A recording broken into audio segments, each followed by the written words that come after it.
Hello everyone, welcome to back Ved nursing classes. आज हम इस वीडियो में कुछ इंपॉर्टेंट क्वेश्चन डिस्कस करने वाले हैं जो आपके अपकमिंग एग्जाम के लिए काफी हेल्पफुल और इम्पोर्टेंट रहने वाली हैं। ये आपके एनक्लेक्स बुक से लिए गए हैं क्वेश्चन क्वेश्चन जो भी आपका लिया गया है। यहाँ पे देख पा रहे 500 इंपॉर्टेंट नर्सिंग एग्जाम के लिए आपका एक सीरीज बनाया गया है जिसमें आपको डेली बेसिस पे अभी अवेलेबल करवाई जाएंगे एमसीक्यूज। देन आपको इसकी पीडीएफ चाहिए तो पीडीएफ के लिए आपको टेलीग्राम चैनल पे ज्वाइन करना होगा। वो चैनल पे ज्वाइन कर लीजिए टेलीग्राम पे। टेलीग्राम जो हमारा है वेद नर्सिंग क्लासेस के नाम से ही ये चैनल बना हुआ है जिसमें आप सर्च करके आप ज्वाइन कर सकते हैं। तो वहाँ ज्वाइन करने के बाद आपको ये सारी पीडीएफ अवेलेबल करवा दी जाएंगी। लेकिन किसी किसी का कमेंट आ रहे हैं मेरे यूट्यूब चैनल पे इसी चैनल पे कि मैम जो भी आप क्लास लिए हैं आप पीडीएफ अवेलेबल करवा दीजिए टेलीग्राम पे, तो वो सारे भी अवेलेबल करवा दी जाएंगी। तो आइए हम स्टार्ट करते हैं। यहाँ जो फर्स्ट क्वेश्चन लिया गया है, फर्स्ट क्वेश्चन में क्या है कि यहाँ पे hysterosalpingogram uses which type of radiance waves, uses which type of radiance wave, जो कि आपका किसके लिए बोला गया, हिस्ट्रियो साल्पिंजोग्राम। यहाँ पे क्वेश्चन को पढ़ना है, देन आंसर आप लोग को सोचना है कि इसमें राइट आंसर क्या होगा और आप लोग कमेंट बॉक्स में कमेंट जरूर करें। ऑप्शन यहाँ पे ए में है गामा रेज, बी में आपके पास है सोनोग्राफी, सी में है एक्सरे एंड डी में है इंफ्रारेड वेव। तो यहाँ पे चार ऑप्शन दिया गया है, इसमें राइट आंसर आपका क्या आएगा, राइट आंसर इसमें क्या आएगी। वेरी वेरी इंपॉर्टेंट क्वेश्चन लिए गए हैं डियर, इस वीडियो में जो भी लिए गए हैं। राइट आंसर इसमें जो होगा आपका देखिएगा एक्सरे होगा, एक्सरे आएगा इसमें राइट आंसर। ठीक है, यहाँ पे देखा जाए S S S H S C जो है यहाँ पे जो दिया गया है hysterosalpingogram is an x-ray exam of the uterus and किसके लिए, fallopian tubes using a special form of low dose x-ray to evaluate subfertility या फिर इनफर्टिलिटी और रिपीट मिसकैरेज के लिए। तो राइट आंसर इसमें क्या हुआ, एक्सरे। जो आपका जो which type of radiance wave आपको टाइप यूज किया जाएगा कौन सा, तो रेडिएशन वेव का तो एक्सरे का किया जाएगा इसके लिए। ठीक है, तो option C is correct answer. Next question की ओर मूव करते हैं। यहाँ पे स्पाइनल एनेस्थीसिया की बात किया गया है, यूज्ड ऑन या पेशेंट नीड्स मॉनिटर फॉर, वो भी आपका स्पाइनल एनेस्थीसिया की बात किया, यूज्ड ऑन या पेशेंट नीड्स क्या जरूरत होगा मॉनिटर करने के लिए, तो ऑक्सीजन लेवल की जरूरत होगी, हाइपरटेंशन की, रीनल फंक्शन की या फिर ब्रेन एक्टिविटी। क्योंकि यहाँ पे स्पाइनल एनेस्थीसिया दी जा रही है, जो यूज किया जा रहा है पेशेंट के साथ, सबसे ज्यादा जरूरी क्या होगी मॉनिटरिंग करने का। इसका कमेंट बॉक्स में आप लोग राइट आंसर पुट कीजिएगा, इसमें राइट आंसर क्या होगा।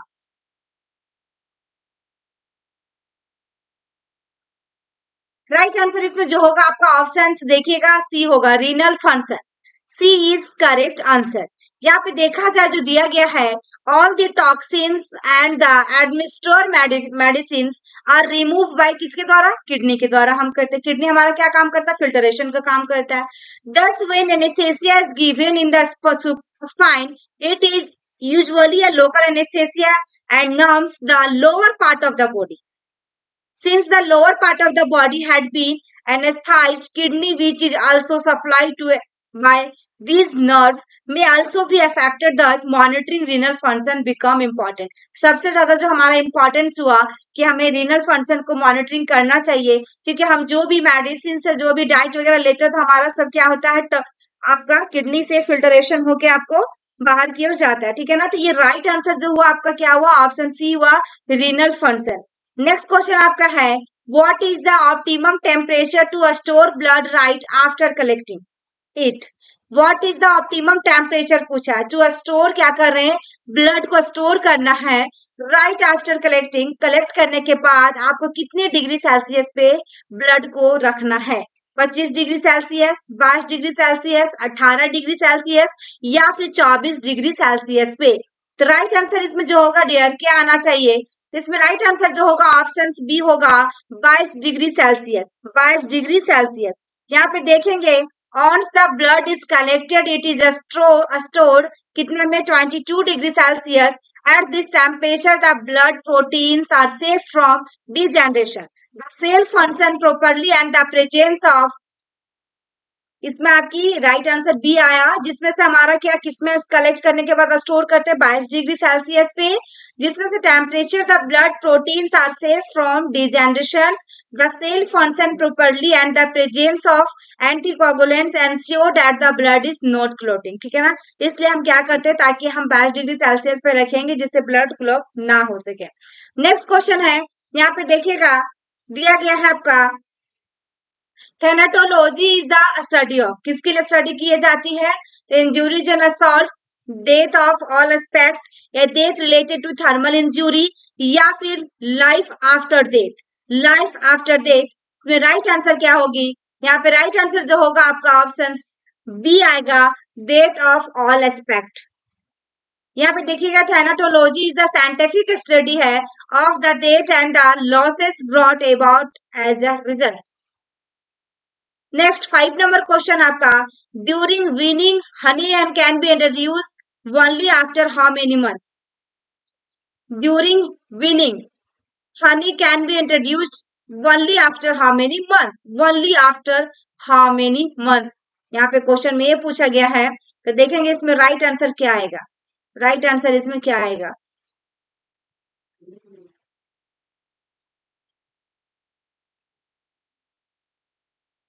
8 मंथ में, 12 मंथ, 9 मंथ, या 6 मंथ।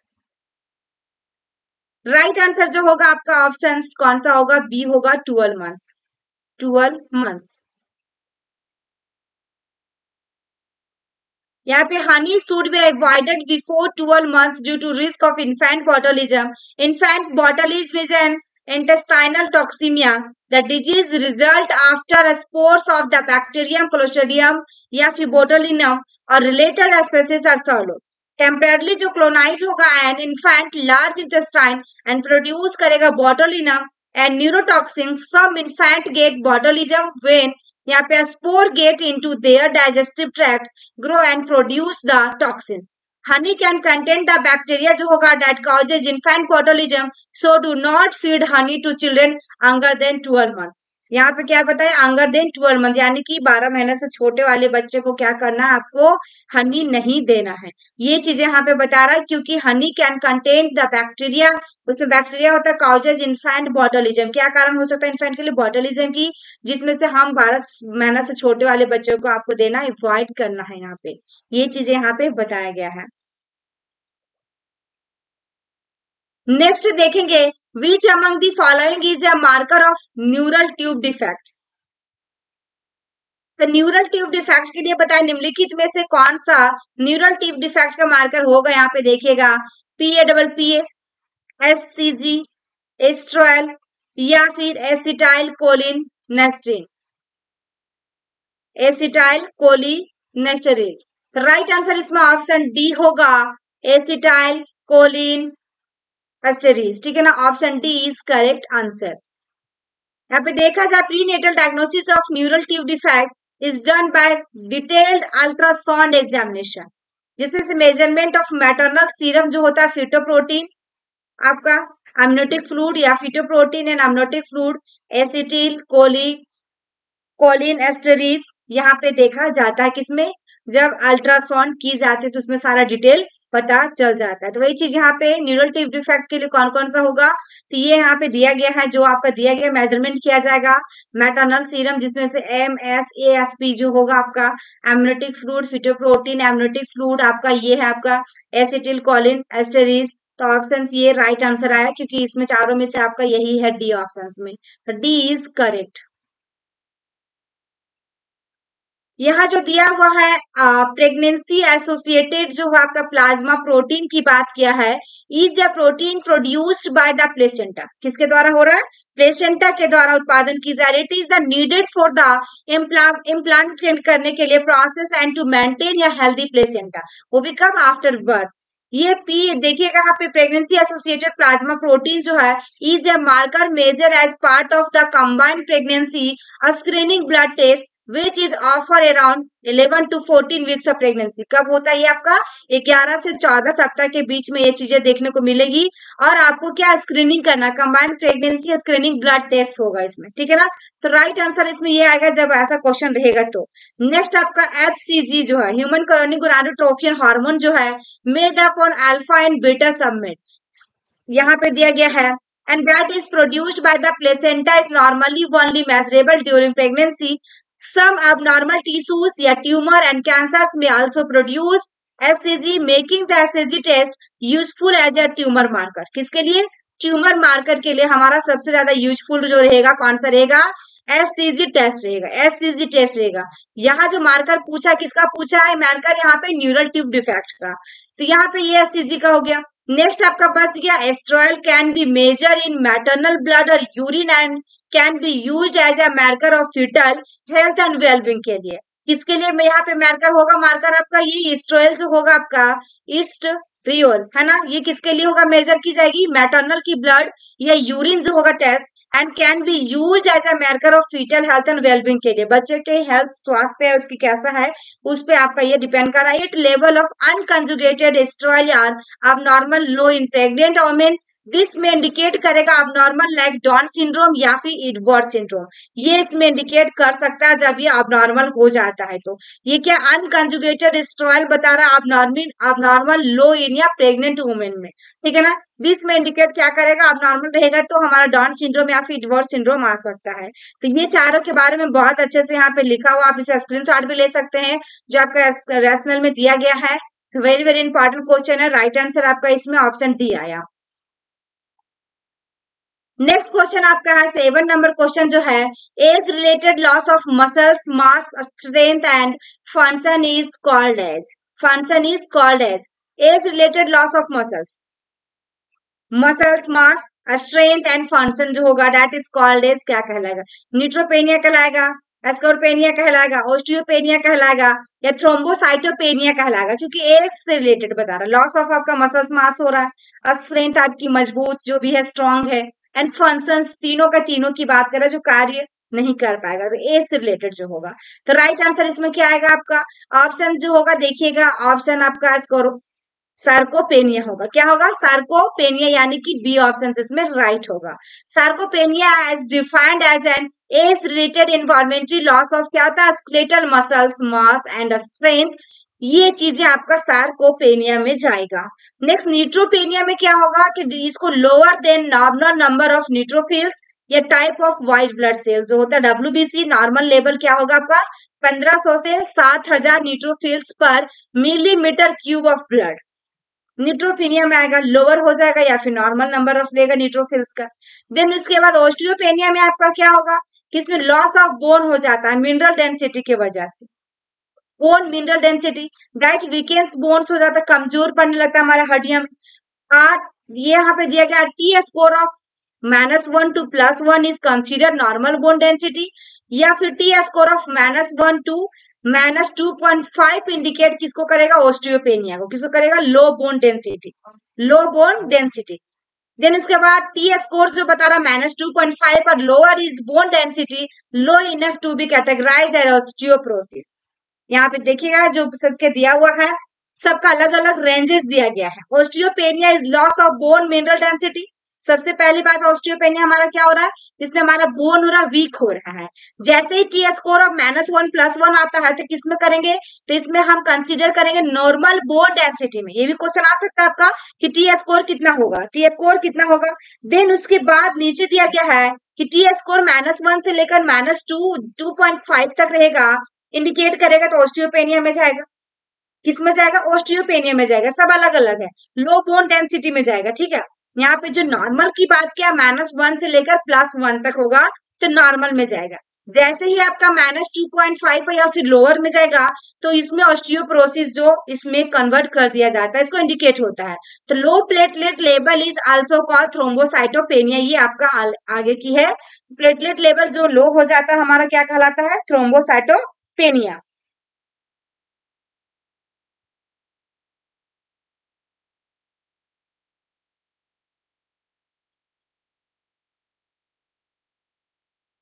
नेक्स्ट यहाँ पे देखिएगा थ्रोम्बोसाइटोपेनिया लेवल और mild thrombocytopenia platelets level between.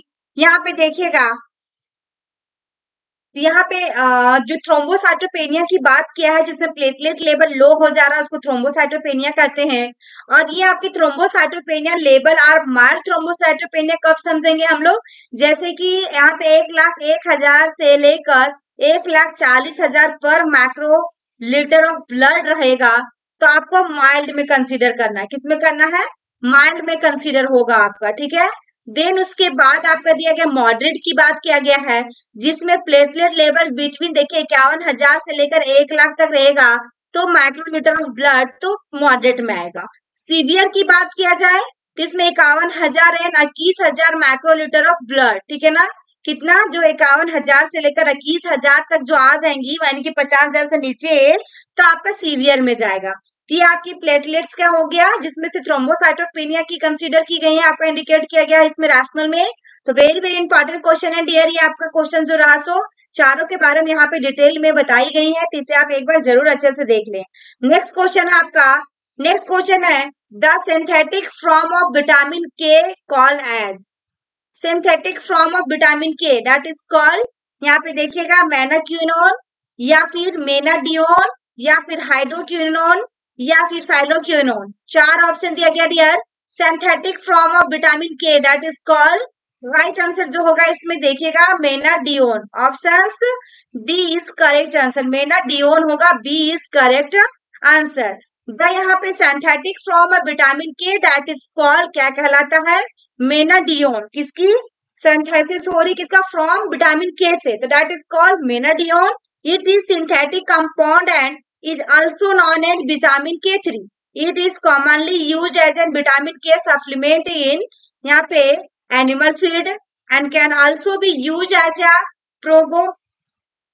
प्रोकोएगुलेंट drug is certain medical situation. इस सर्टेन मेडिकल सिचुएशन, कुछ सिचुएशन के अनुसार आपको क्या करना होगा, कैन आल्सो बी यूज, किसको करना होगा, यहाँ पे प्रोकोएगुलेंट, ठीक है ना। ये ड्रग को आप यूज कर सकते हैं सर्टेन मेडिकल सिचुएशन में, कुछ ही मेडिकल सिचुएशन में आपको यूज कर सकते हैं। तो ये इसमें राइट आंसर हो गया।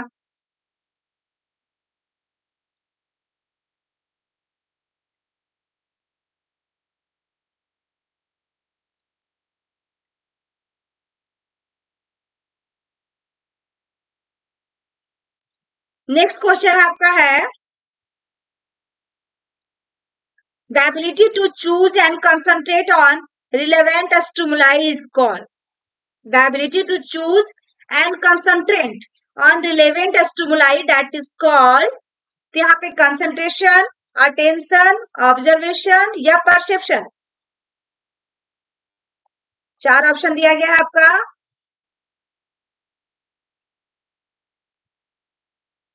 यहाँ पे चार ऑप्शन लिए गए हैं जिसमें से राइट आंसर क्या होगा, ऑप्शन अटेंशन आएगा, बी इज करेक्ट आंसर। इसमें बी ऑप्शन राइट आएगा, क्या आएगा इसमें, बी आएगा।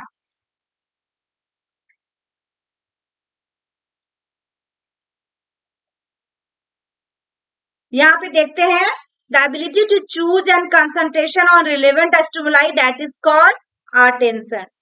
Attention is a cognitive process है that allow us to focus on important information while filtering out irrelevant or distracting stimuli.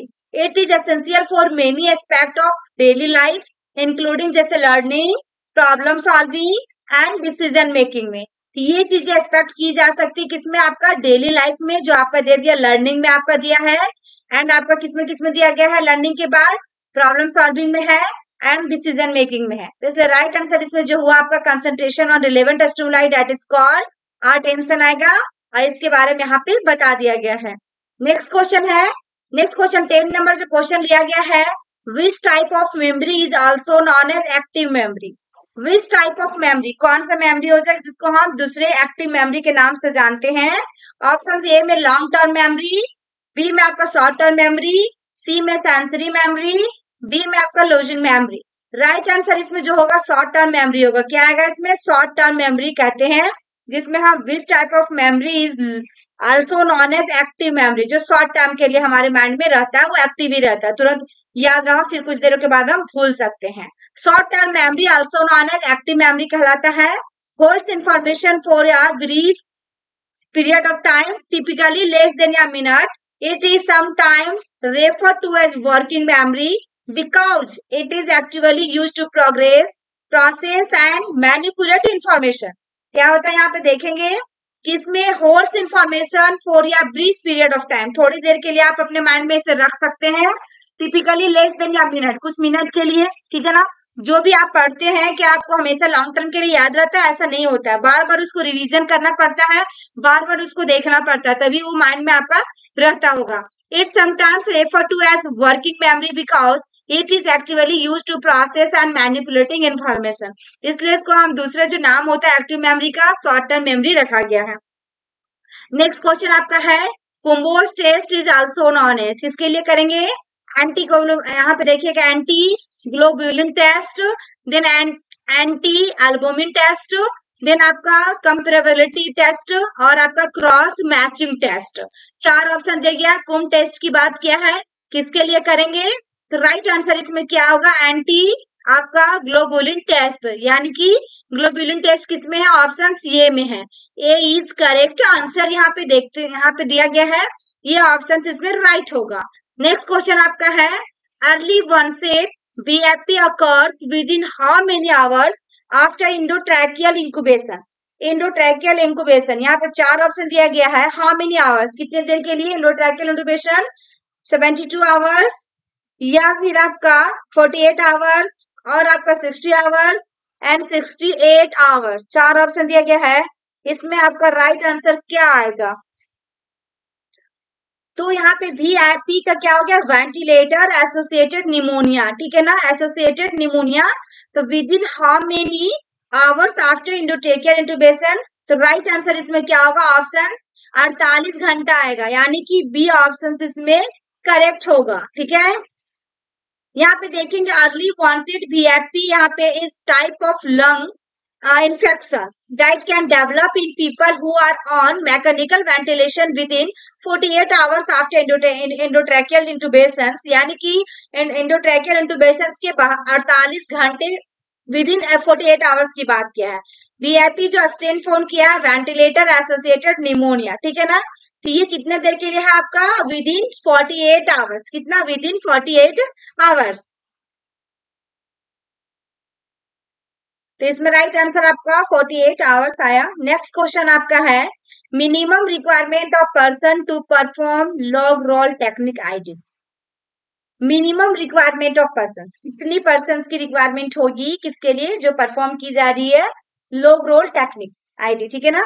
तो इसमें आपका राइट आंसर क्या आएगा, देखिए 4 ऑप्शन दिया गया है, आप लोग भी सोचिए क्वेश्चन क्या कह रहा है, इसमें राइट आंसर क्या होगा।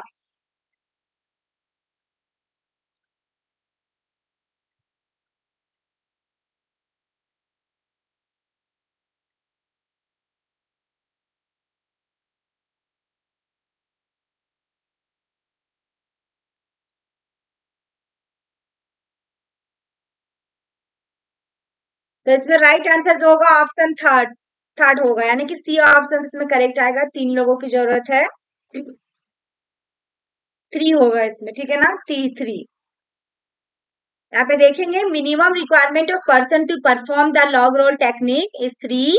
The log roll technique is a method used to move persons with a suspected spinal injury without causing further damage to the spine, ठीक है ना, ना ही उसका स्पाइन में किसी तरह की प्रॉब्लम आनी चाहिए और आपको सही तरीके से उसको मूव भी करवाना। It require at least 3 people to perform the technique safely and effectively, बहुत ही ज्यादा आपका असरदार भी होगा, प्रभावी भी होगा और सेफ भी होगा। जो 3 लोग उसको पकड़कर क्या करवा रहे हैं, मेथड्स को यूज कर रहे हैं और मूव करवा रहे हैं पर्सन को, तो ये चीजें सही है, ठीक है ना। तो राइट आंसर जो हुआ आपका ऑप्शन कौन सा हुआ, सी हुआ। नेक्स्ट क्वेश्चन आपका है, देखेंगे यहाँ पे T lymphocytes mature in spleen, pituitary, adrenal, thymus. T lymphocyte जो मैच्योर की बात कर रहा है, इसमें राइट आंसर आपका क्या होगा, 4 ऑप्शन दिया गया है, आप लोग भी देखिए इसमें क्या आएगा right answer.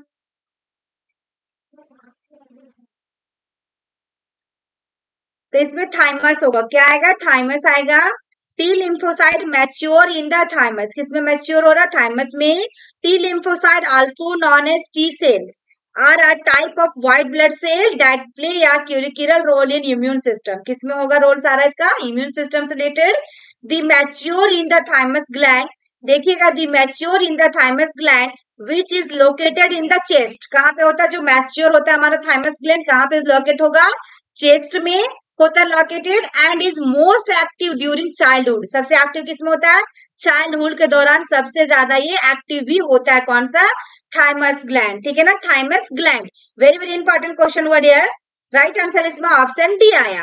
Next question 15 number question जो है आपका, विच of the following is a potential complication of सब इनोवुलेशन, सब इनवॉल्यूशन, ठीक है ना। तो यहाँ पे 4 ऑप्शन दिया गया है, 4 ऑप्शन दिया गया है, इसमें राइट आंसर क्या होगा, इन्फेक्शंस होगा, प्रीटर्म लेबर होगा, गैस्ट्रेशनल डायबिटीज होगा, या फिर हाइपरटेंशन होगा। 4 ऑप्शन में इसमें राइट आंसर क्या होगा, आप लोग भी देखें और कमेंट बॉक्स में कमेंट करते जाएं, ठीक है ना। इसमें राइट आंसर क्या आएगा,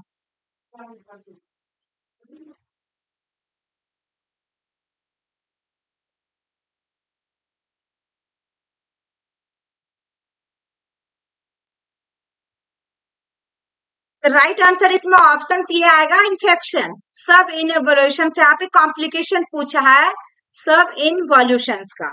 तो यहाँ पे देखा जाए subinvolutions occurs when the uterus falls to the return to its pre pregnancy size and condition. ये आपका सब इनवॉल्यूशंस का मतलब ये होता है आपका कि आपका जैसे डिलीवरी के बाद कितनों दिनों के बाद या कितनी जल्दी रिकवर कर सकते हो इसका यूट्रस की साइज, यूट्रस की साइज चेंज हो जाती है डिलीवरी के बाद, और नॉन यूट्रस प्रेग्नेंट, प्रेग्नेंट का अलग होता है प्रेगनेंसी का, और आपका नॉन प्रेग्नेंट का अलग। तो यही आपको जो उसकी साइज सेफ है आपका पहले से नॉन प्रेग्नेंट में यानी प्री प्रेगनेंसी में, उसको मतलब कि जल्दी कवर करे, जल्दी रिकवर करे और जल्दी उसकी सेफ और साइज में हो जाए। तो इसके लिए तो यहाँ पे इन्फेक्शन होने के बाद क्या होगा, इसकी कॉम्प्लिकेशन आ जाती है सब इनवॉल्यूशंस में, ताकि वो जल्दी वो अपने साइज शेप में नहीं हो पाता। यहाँ पे potential complication of subinvolution is infection which can result from retain, यहाँ पे products of conception, retain product होता है वहां पे कुछ कंसेप्शन के दौरान आपका थोड़ा बहुत कुछ छूटा हुआ रहता है, प्रोलॉन्ग रप्चर ऑफ मेम्ब्रेन हो सकता है, और ट्रोमा ड्यूरिंग डिलीवरी के टाइम ये चीजें हो सकती है जब उसका इन्फेक्शन हो जाता है। तो इसमें राइट आंसर क्या हुआ, ऑप्शन फर्स्ट आया। नेक्स्ट क्वेश्चन आपका है, देखिएगा, विच of the following is the purpose of या प्रेशर बैंडेज, प्रेशर बैंडेज के क्या उद्देश्य हैं ये पूछा गया है। तो प्रिवेंट एडिमा, या प्रोमोट वुंड हीलिंग, या रिड्यूस पेन, या फिर आपका टू प्रोवाइड सपोर्ट, या फिर आपका प्रोवाइड सपोर्ट। 4 ऑप्शन दिया गया डियर, इसमें राइट आंसर क्या होगा, राइट आंसर क्या होगा इसमें, इसमें प्रोवाइड सपोर्ट, आपको क्या करना है, सपोर्ट देना है, क्या करना है, सपोर्ट देना है, ठीक है ना। प्रेशर बैंडेज की बात किया है, is use to provide support to an area of the body that has been injuries और अंडरगोन सर्जरी, जब किसी तरह की इंजुरी हो गई या फिर सर्जरी हो रही है उसके टाइम में आपको प्रोवाइड करना है, सपोर्ट देना है, provide support. Then it can help reduce swelling and prevent fluid accumulation and promote healing by stabilising the affected area, जिस एरिया में किसी भी तरह का प्रॉब्लम आई है उसमें क्या होगा, जल्द से जल्द हम स्वेलिंग को कम कर सकते हैं, उसको हिल कर सकते हैं जल्द से जल्द। ये चीजें आएंगे जब आप सपोर्ट करेंगे, जब सपोर्ट देंगे प्रेशर बैंडेज को, ठीक है ना। तो राइट आंसर आपका ऑप्शन कौन सा आया, टू प्रोवाइड सपोर्ट, यानी कि डी। नेक्स्ट है, which of the following is a risk factor for precipitous labour, precipitated labour के बारे में हम ऑलरेडी पहले ही वीडियो में देख चुके हैं। तो ये जिसमें लेस देन 3 आवर्स में डिलीवरी हो जाती है और जल्दी कॉन्ट्रेक्शन आता है, बार बार कॉन्ट्रेक्शन, इसी को हम क्या कहते हैं, प्रिसिपिटेड लेबर, यानी कि फ्रीक्वेंसी, यानी कि बहुत ही जल्द जल्द उसकी कॉन्ट्रेक्शन हो रही है, यूट्राइन कॉन्ट्रेक्शन, ठीक है। यहाँ पे देखिएगा, advance maternal age, previous caesarean delivery, large fetal size की वजह से, या फिर मल्टी पैरिटी में आपका ये चीज देखने को मिलेगा, रिस्क फैक्टर किसका, प्रिसिपिटेड लेबर का। तो राइट आंसर इसमें लार्ज फीटल साइज, यानी कि बच्चा का साइज बड़ा है इसमें आपको ये चीजें मिलेंगी। Precipitated labour is a rapid labour होता है and delivery date occurs with in a few hours of one set of regular contraction। few hours यानी कि ये लेस देन 3 आवर्स में डिलीवरी इसमें हो जाता है और बार बार कॉन्ट्रेक्शन होते रहता है, बहुत ही जल्द जल्द, फ्यू सेकेंड फ्यू मिनट में समझिए। Risk factor for precipitated labour include large fetal size, multiparity and history of क्या रहता है प्रेसिपिटेड लेबर। ठीक है, तो ये चीजें आपको याद रखना होगा, क्या क्या है इसका risk factor. Very very important question. Next question की ओर मूव करते हैं। Which of the following is a sign of symptoms of सब इन्वॉल्यूशन। अब यहाँ पे सब इन्वॉल्यूशन का क्या आ गया, साइन एंड सिम्टम्स आ गया। क्या आ गया, साइन एंड सिम्टम्स आ गया यहाँ पे। तो यहाँ पे देखिएगा, decrease vaginal bleeding, cramping, pelvic pressure, breast engorgement. 4 option दिया गया डियर, 4 ऑप्शन दिया गया है। इसमें राइट आंसर क्या आएगी, देखते हैं इसमें क्या होगा साइन एंड सिम्टम्स। यहाँ पे क्रैम्पिंग होगा, क्या होगा, क्रैम्पिंग इज करेक्ट आंसर, यानी कि बी ऑप्शन इसमें राइट होगा। सब इन्वॉल्यूशंस कैन कॉजेस क्रैम्पिंग और pain in the lower abdomen या फिर पेल्विक। इसका कारण, मेन कारण क्या हुआ कि हमारा पेट के निचले हिस्से में दर्द होगा या फिर पेल्विक्स में किसी तरह की पेन होंगी, या फिर ये चीजें यहाँ दी गई हैं। विच में भी accompanied by persistent vaginal bleeding हो सकता है, pelvic pressure and an enlarge uterus. Other sign and symptom जो होगा में इंक्लूड में फैटिक भी हो सकता है, वीकनेस भी आ सकती है और एनीमिया भी हो सकता है। ये चीजें आपका इसमें राइट आंसर हुआ। नेक्स्ट है, यहाँ पे देखिएगा, what is the appropriate nursing intervention for precipitous labour. Appropriate nursing intervention for किसके लिए, precipitous labour. Administer oxytocins to augment contractions, then encourage the women to push with contractions, then prepare for delivery and assist with breathing techniques, then आपका administer pain medication, administer pain medication। यहाँ पे appropriate nursing intervention पूछा दिया precipitates labour के लिए, ठीक है ना, कौन सा होगा। तो राइट आंसर जो होगा इसमें ऑप्शन देखिएगा, prepare for delivery and assist with breathing technique. किसको देखना है, असिस्ट करना आपको ब्रीदिंग टेक्निक्स। ठीक है, यहाँ पे देखते हैं, precipitous labour can be overwhelming and may require urgent delivery. The nursing intervention of precipitated labour is to be prepare for delivery and assist करना है the women with breathing techniques to help for relax and control her contraction. ताकि उसकी breathing pattern कैसा है ये देखना आपको। और इसमें क्या होता है कि जब देखिए, जब कॉन्ट्रेक्शंस होता है तो उसको ज्यादा पेन होता है, सीवियर पेन होता है, उसके बाद फिर रिलैक्स हो जाता है। तो इसके लिए आपको हेल्प कर सकते हैं कौन सा, ब्रीदिंग टेक्निक इसको हेल्प कर सकता है। पेन मेडिकेशन एंड ऑक्सीटोसिन जो होता है, एग्यूमेंटेशन आर नॉट रिकमेंडेड ड्यूरिंग कब, जब प्रेसिपिटेड लेबर होगा तो आपको ऑक्सीटोसिन का यूज नहीं करना है dear. Very very important question. यदि प्रेसिपिटेड लेबर है तो आपको ऑक्सीटोसिन का यूज नहीं करना है, ये चीज को ध्यान में रखना है आपको। ठीक है, ताकि देखिए प्रेसिपिटेड लेबर में क्वेश्चन ज्यादा एग्जाम में पूछा जाता है इससे क्वेश्चन, इससे आपका नॉर्सिट में 2 या 3 क्वेश्चन भी पूछ सकता है। तो ये चीजों को आपको ध्यान रखना होगा। इसमें क्या होता है ना, एक्सट्रीमली या फिर रैपिड लेबर एंड डिलीवरी हो जाता है तुरंत। It is defined as expulsion of the fetus within less than 3 hours of concentrated. यहाँ पे देखिएगा, commencement 3 hours of commencement of regular contraction. इसमें लगातार कॉन्ट्रेक्शन होते रहता है इस लेबर पेन में, और आपकी बच्चे की डिलीवरी जो है उसका, मदर्स का, लेस देन 3 आवर्स में हो जाती है। ठीक है, इसलिए हम इसमें क्या करते हैं, ऑक्सीटोसिन, हम एग्यूमेंटेशन आर नॉट रिकमेंडेड कब, हमारा जब प्रेसिपिटेस लेबर होगा तब। नेक्स्ट डियर 20 नंबर क्वेश्चन है, और मैं 20 तक ही सॉल्व करूंगी इस वीडियो में। यदि आप लोग को मेरी वीडियो अच्छी लग रही है या अच्छी लगी, थोड़ा भी अच्छी लगी, तो लाइक कीजिएगा, अपने फ्रेंड सर्कल में शेयर कीजिएगा, और कमेंट बॉक्स में कमेंट जरूर करें कि इसके आगे की पार्ट आपको चाहिए, क्योंकि 500 क्वेश्चन आपको इसमें अवेलेबल करवाई जाएंगी। भले ही सभी क्वेश्चन में आपको रैशनल नहीं मिलेगी, लेकिन 500 ऐसे इंपॉर्टेंट क्वेश्चन की पीडीएफ मेरे यहाँ अभी अवेलेबल करवाई जा रही है, बन रहा, क्वेश्चन सारे बनाए जा रहे हैं, आपको वो सारे अवेलेबल करवाया जाएगा। यदि आपको अच्छा लगा तो कमेंट बॉक्स में सभी कोई कमेंट करें, जितने लोग इस वीडियो को वॉच करेंगे तभी मैं आपको आगे पार्ट इस चैनल में अपलोड करूंगी, ताकि मुझे और ज्यादा मोटिवेट मिलेगी कि हाँ ऐसे क्वेश्चन लेने के बाद मेरे ऑडियंस को, जो भी ऑडियंस है मेरा चैनल पे जो देख रहे हैं, उनको अच्छा लगा और वो कमेंट भी किए और लाइक शेयर भी किए।